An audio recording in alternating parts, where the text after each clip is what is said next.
오직 성령이 너희에게 임하시면 너희가 권능을 받고 예루살렘과 온 유대와 사마리아와 땅끝까지 이르러 내 증인이 되리라 하시니라. 아멘. 오늘 이 본문의 말씀은 너무나도 잘 아는 말씀입니다. 사도행전 1장 8절 말씀. 오직 성령이 너에게 임하시면 너희가 권능을 받고 예루살렘과 온 유대와 사마리아와 땅끝까지 이르러 주님의 증인이 되리라 하시니라. 오늘 이 본문의 말씀을 가지고 성령이 임하시면 우리에게 어떤 삶의 역사가 일어나느냐, 세 가지 부위가 나타나는데요. 성령님을 우리가 성령이 임하시면 첫 번째 바이탈리티, 생동감이 있습니다. 성령 충만한 사람은 늘 생동감이 있습니다. 할렐루야. 나는 우리 하늘비전교회가 날마다 이렇게 생동감이 있기를 주님의 이름으로 간절히 축복합니다. 하나님께서 우리를 흙으로 지으셨는데요, 창세기서 2장 7절의 말씀에 보니까 여호와 하나님이 땅의 흙으로 사람을 지으시고 생기를 그 코에 불어넣으시니 비로소 그때 사람이 생명이 되었다라고 말합니다. 우리는 흙으로 지어진 존재입니다. 하나님께서 우리 코에 생기를 불어넣어주지 않으면 우리는 그냥 흙덩이에 불과합니다. 그런데 하나님께서 우리 코에 생기를 후 하고 불어넣는 순간 그 아담은, 하와는, 또 우리 하늘비전교회 성도들은 바로 생명이 되는 생기 있는 사람으로 살 수 있다는 것입니다. 성령이 임하시면 왜 생기가 일어나느냐? 바로 성령이 임하면 첫 번째 권능을 받습니다. 권능을 받습니다. 마치 흙으로 사람을 만들어서 코에 생기를 불어넣으면 비로소 사람이 되는 것처럼 우리에게는 이런 놀라운 변화가 성령이 임하시면 일어나는 줄로 믿습니다. 에스겔서 37장 4절 말씀에 보시면 또 내가 너희에게 이르되 너는 이 모든 뼈에게 대언하여 이르기를 너희 마른 뼈들아 여호와의 말씀을 들을지어다. 37절 에스겔서 37장 5절 말씀 우리 다 같이 한번 읽겠습니다. 우리 한번 나왔습니다. 5절 시작. 주 여호와께서 이 뼈들에게 이같이 말씀하시기를 내가 생기를 너희에게 들어가게 하리니 너희가 어떻게 된다고요? 살아나리라. 할렐루야. 생기가 들어가면 살아난다는 거예요. 어떤 사람도요?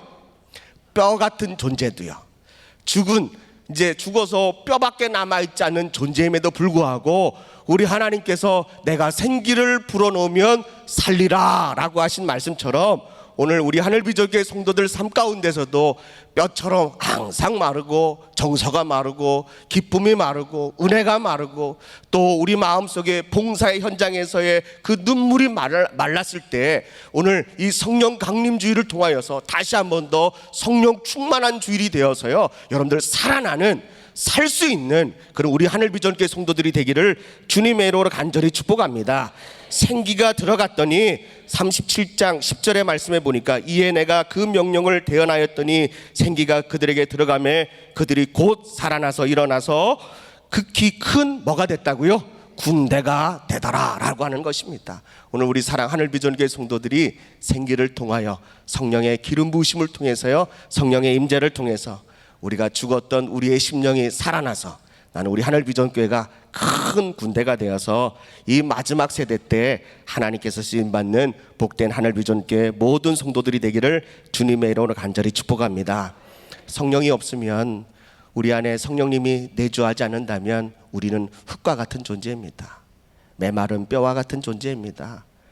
그런 존재를 향해서 우리 주님이 말씀하십니다. 내가 생기를 넣어주리니 너희는 그때서야 비로소 살겠다라고 하는 겁니다.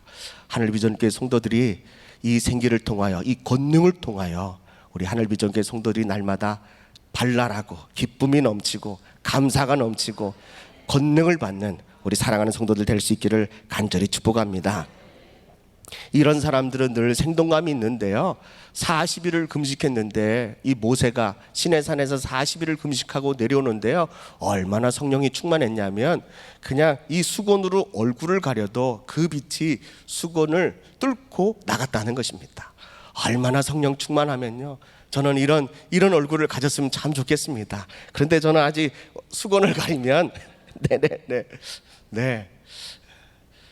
우리 하늘비전교회 성도가 날마다 이런 생동감이 있기를, 그리고 얼굴에 광채가 나는 우리 장로님, 권사님들, 집사님들, 성도님들 되기를 주님의 이름으로 간절히 축복합니다. 그런 것 같습니다. 사람은 밥 힘으로 사는 것이 아니라 성령님께서 주시는 그 능력으로 사는 것 같습니다. 그러면 얼굴이 밝아질 것이고요, 우리의 삶이 기쁨으로 넘치고 찬양이 넘쳐나는 우리 성도들의 가정, 사업과 직장과 여러분들의 삶의 일터, 우리가 봉사하는 그 현장이 되기를 간절히 바랍니다. 권능이 임하면, 성령님이 의해서요 우리에게 권능이 임하면 그 생기를 통하여 열정의 사람으로 바뀌게 된다는 것입니다.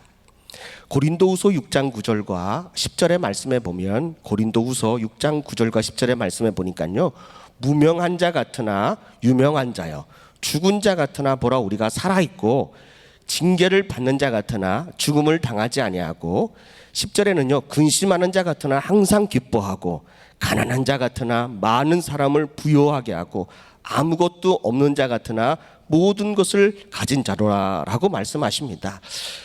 성령에 충만한 사람은 무명한 자 같지만 주님이 보실 때는 유명한 자인 것 같습니다.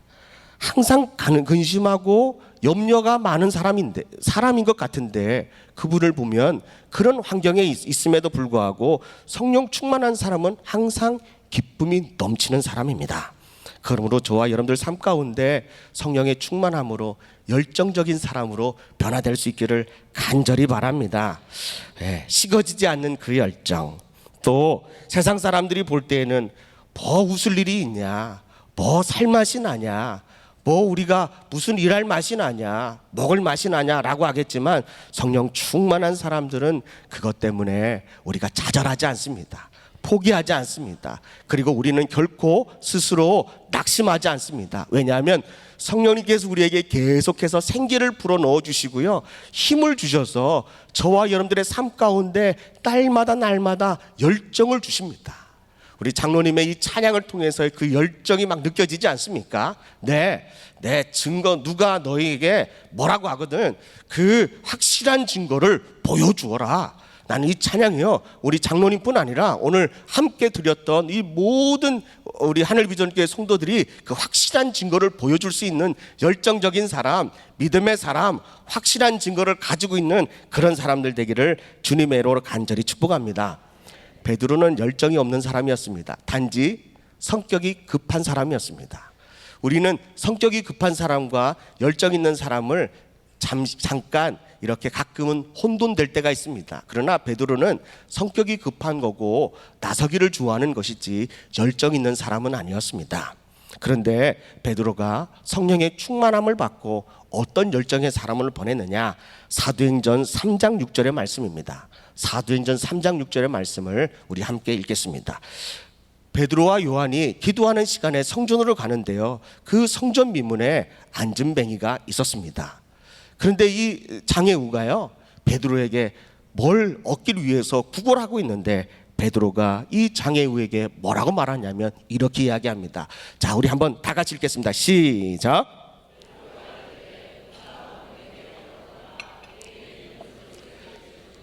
나사렛 예수 그리스도의 이름으로 일어나 걸어라 하고. 아멘. 베드로에게는 음과 근이 없었습니다. 거짓말하는 것이 아닙니다. 진짜 베드로에게는 은도 없고 금도 없었습니다. 남성들에게는, 형제들에게는요, 그 지갑에 얼마가 들어있느냐가 남성들에게는, 세상 사람들에게는 자존심이라고 하더라고요. 베드로에게는 뭐가 없습니까? 은도 없고 금도 없었습니다. 그러면 베드로에게는 세상 말로 말하는 자존심이 없습니다. 내세울 것이 전혀 없습니다. 그럼에도 불구하고 이 베드로가 성령의 충만함을 입고 권능을 입고 난 이후에 그가 어떤 사람으로 변했습니까? 금도 없고 은도 없을지라도 나에게 있는 것으로 내가 너에게 줄 건데, 그것이 뭐냐? 바로 나사렛 예수 그리스도 그 이름이라는 것입니다.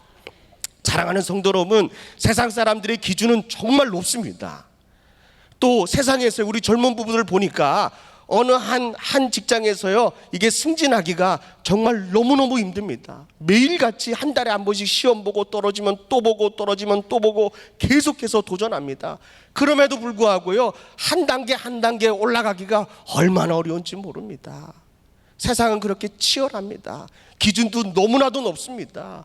그럼에도 불구하고 베드로 같은 사람이나 저 같은 사람이 세상 사람들과 비교할 때 어떻게 그 어깨를 나란히 할 수 있습니까? 그런데요, 성령 충만을 받고 나니까, 성령님이 임재하고 나니까 배울 것도 없고 금도 없고 은도 없는 아무 보잘것없는 이 베드로가 뭐라고 선포합니까?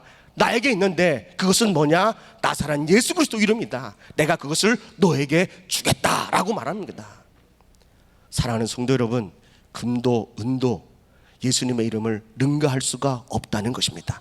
이 열정의 이 믿음이 우리 사랑하는 하늘비전교회 성도들에게 있기를 주님의 이름으로 간절히 축복합니다. 여러분들에게 뭐가 있습니까? 여러분들에게 뭘 줄 수 있습니까?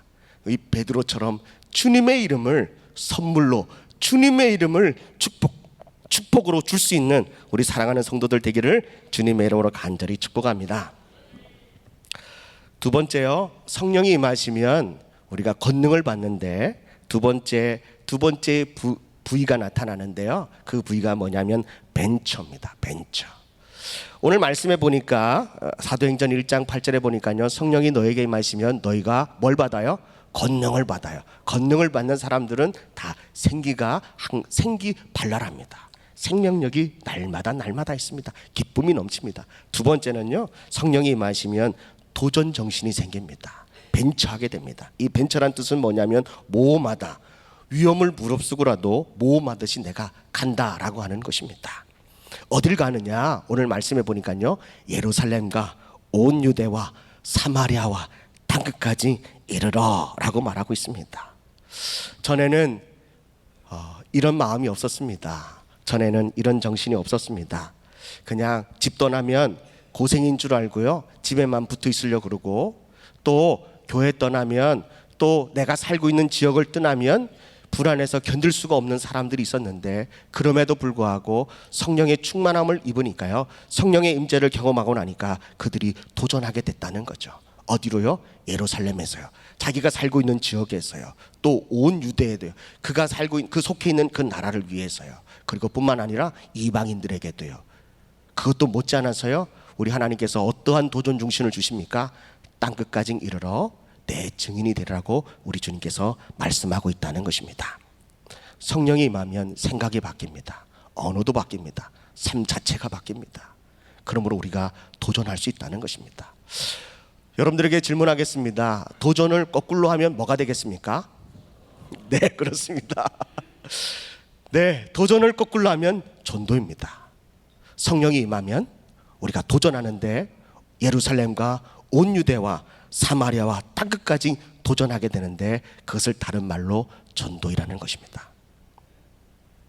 우리 하늘비전교회 성도들이 이번 성령 강림 주일을 통해서요, 다시 도전할 수 있기를 주님의 이름으로 간절히 축복합니다. 3부 때 솔로몬 예배 때 신방규 장로님께서 그런 전도 보고를 했지만요, 어느 한 장로님께서요, 전도할 대상자를 이렇게 구할 수가 없어가지고 기도하고 어떻게 해야 될까 이리 뒤척 저리 뒤척 하다가 생각해 놓은 아이디어가 있는데요, 전도지를 가지고 헬로우시티에 그 주차장에 그 차 유리 앞에다가 그 전도지를 꽂아야겠다, 이런 마음을 가지고 새벽 예배가 끝나고 나면 차를 몰고요, 전도지를 뒤에 트렁크에 잔뜩 싣고 가서요, 전도지를 꽂고 오시더라고요. 500장을 꽂았는데 도저히 안 되겠었어요. 이 장로님이 화가 잔뜩 났답니다. 500장을 꽂았는데도 전화 한 통이 안 와가지고요, 이번에는 1000장을 꽂아야겠다, 그리고 1000장을 꽂았습니다. 네, 경비실에서 하지 말라고 뽑아가라고 그렇게 했는데요, 그 다음에 또 다시 거의 혼자요 3000장을 뿌렸대요. 기가 막힌 일입니다. 여러분들 도전하십시오. 도전을 반대로 하면 뭐라고요? 전도입니다. 여러분들 우리 삶 가운데 이 도전은 어떻게 할 수 있냐면 그냥 할 수 없습니다. 성령 충만해야 합니다. 성령 충만하면 우리 주님께서 예루살렘과 온 유대와 사마리아와 땅끝까지 이르러 내 증인이 되리라고 하시는 이 벤처의 정신을 우리에게 주시는 줄로 믿습니다. 제가 대학원 다닐 때요, 윤서점 목사님께서 우리 대학원 채플 시간 때 설교하러 오셨습니다. 윤석점 목사님께서 설교하신데 갑자기 우리 그 기도를 하루에 몇 시간씩 하신다 그러시더니요, 우리 그 신학교 후배들에게요, 이 강대상을 치우시더니 갑자기 강대상 중앙에서요 무릎을 꿇고 설교하시는 거예요. 우리 한 5분이면 일어나시겠지. 예. 그래도 안 일어나시더라고요. 10분이면 일어나시겠지. 그래도 안 일어나세요. 30분이 지나고요. 1시간이 지나도 안 일어나세요. 이제는 신학생들이 일어나기 시작했습니다. 설교가 너무 길었어요. 그런데 이 다른 걸 아무것도 생각 안 나고, 그때 우리 유석전 목사님 오셔가지고 오후 수업은 다 폐강이 됐습니다. 설교를 너무 오래 하셔가지고 1시간 반, 2시간을 설교하시는데요, 계속 무릎을 꿇고 설교하시더라고요. 설교가 너무 길어서 다른 건 아무것도 생각 안 나는데 윤석전 목사님께서 설교하는 이 말 한마디가 제 마음속에 큰 망치로 제 머리를, 제 가슴을 두들겼습니다. 그 말씀은 뭐냐면, 불신자가 있는 한 연세중앙교회는 영원한 개척교회다. 예수를 믿지 않는 사람이 한 사람이라도 있으면 우리 연세중앙교회는 날마다 개척교회의 마음으로 목회를 할 거다. 이런 말씀을 하시더라고요. 연세중앙교회가 얼마나 큰 교회입니까? 얼마나 많은 성도가 가득가득 차고 있습니까? 제가 지은 새로운 교회를 가봤더니요, 강대상에서 앉아 있으면 만원경을 이렇게 봐야 저 끝에 있는 사람 얼굴이 보일까 말까 한더래요. 그런 교회인데도 불구하고 윤 목사님께서는 뭐라고 말씀하시냐면, 불신자가 한 사람 있는 한 우리 교회는 개척교회다라고 하는 겁니다. 여러분들, 성령 충만한 사람은 이렇게 날마다 뭐하고 있습니까? 도전하고 있습니다. 날마다 전도하고 있습니다. 우리 하늘비전교회 성도들도 오늘 우리 하늘비전교회 주위에 많은 믿지 않는 영혼들이 있습니다. 그러면 우리 교회도 개척교회와 같습니다. 그런 마음을 가지고 달려가십시오. 그런 마음을 가지고 도전하십시오. 그런 마음을 가지고 여러분들 갈 때 우리 주님께서 함께 가시는 줄로 믿습니다. 권능 주셨어요. 생기가 발랄하고 기쁨이 넘치고 찬양이 넘치는데, 그 영혼을 만날 때마다 그 믿지 않는 영혼들이요, 그 여러분들의 모습에 충격을 받아서요, 우리 주님께로 돌아오는 놀라운 역사를 경험하고 간증하는 우리 사랑하는 귀한 성도들 되기를 주님의 이름으로 간절히 축복합니다. 우리 하늘비전교회도 거룩한 도전이 가슴에 있었습니다. 1966년 3월 6일 서울시 중구 회원동 28번지의 작은 사가에서 우리 원로 목사님께서 뜨거운 열정을 가지고, 도전 정신을 가지고 개척하기 시작했습니다. 그리고 지금의 이 하늘비전교회를 이루어 놓으셨던 것 같습니다. 한 사람의 성령 충만한 사람, 한 사람의 기쁨 있는 사람, 성령 충만함으로 한 사람의 도전을 가지고, 벤처의 정신을 가지고 도전했던 그 한 사람, 그 한 사람 때문에 우리 하늘비전교회가 있고, 그 한 사람을 통해서 여러분들의 삶이 변화될 줄로 믿습니다. 우리도 그런 정신을 가지고 우리가 살아갈 수 있기를 주님의 이름으로 간절히 축복합니다. 마지막으로, 성령이 임하면 너희가 권능을 받고 예루살렘과 온 유대와 땅끝까지 이르러 뭐가 되겠다고요? 주님의 증인이 되리라 라고 말합니다. 마지막으로 우리 주님께서 성령이 우리에게 임하면 마지막 세 번째 부위가 비전입니다. 꿈을 주십니다. 우리의 꿈은 뭡니까? 바로 주님의 증인 되는 것입니다. 예수님의 증인으로 산다는 것은 제자들에게 가장 큰 기쁨이고 사명이고 큰 축복인 줄로 믿습니다. 그러므로 저와 여러분들이 주님의 그 진리의 말씀을, 주님께서 이 땅에 오셔서 하셨던 이 역사적인 이 행하신 이 역사를요, 여러분들 함께 증인된 삶을 살 수 있기를 주님의 이름으로 간절히 축복합니다. 성령이 임하면 날마다 꿈을 꿉니다. 사도행전 2장 17절 말씀, 우리 다 같이 이 말씀을 읽겠습니다. 사도행전 2장 17절의 말씀입니다. 사도행전 2장 17절 시작. 하나님이 가라사대 내 영 모든 육체에 부어주리니 너희 자녀들은 예언할 것이요 너희 젊은이들은 환상을 보고 너희의 늙어들이는 꿈을 꾸리라. 아멘. 오늘 이 마지막 시대에 우리 주님께서 우리에게 이 성령 강림주를 통하여 성령의 기름 부으심을 충만하게 한 분 한 분에게 부어주실 줄로 믿습니다. 이미도 그 성령 충만함을 경험하고 사는 성도들도 있습니다. 그렇다면 자녀들이 예언할 것이고, 젊은이들이 환상을 보며, 나이 드신 분들이 꿈을 꾸라고 말씀하십니다. 나이 드신 분들에게는 어떤 것이 힘듭니까? 이제는 나는 못해, 나는 안 될 것 같아, 이것도 못할 것 같고 저것도 못할 것 같아 라고 했던 그런 사람들이요, 성령의 기름 부으심을 받고 나니까 꿈을 꿀 수 있다는 것입니다. 우리의 꿈은 무엇입니까? 주님을 증언하는 주님의 증인이 되는 것이 바로 우리의 꿈인 줄로 믿습니다. 사랑하는 성도 여러분, 나이와 상관없이 우리가 도전하고 생기발랄하고 그리고 꿈을 꾸는 우리 하늘비전교회 모든 성도들 되기를 주님의 이름으로 간절히 축복합니다.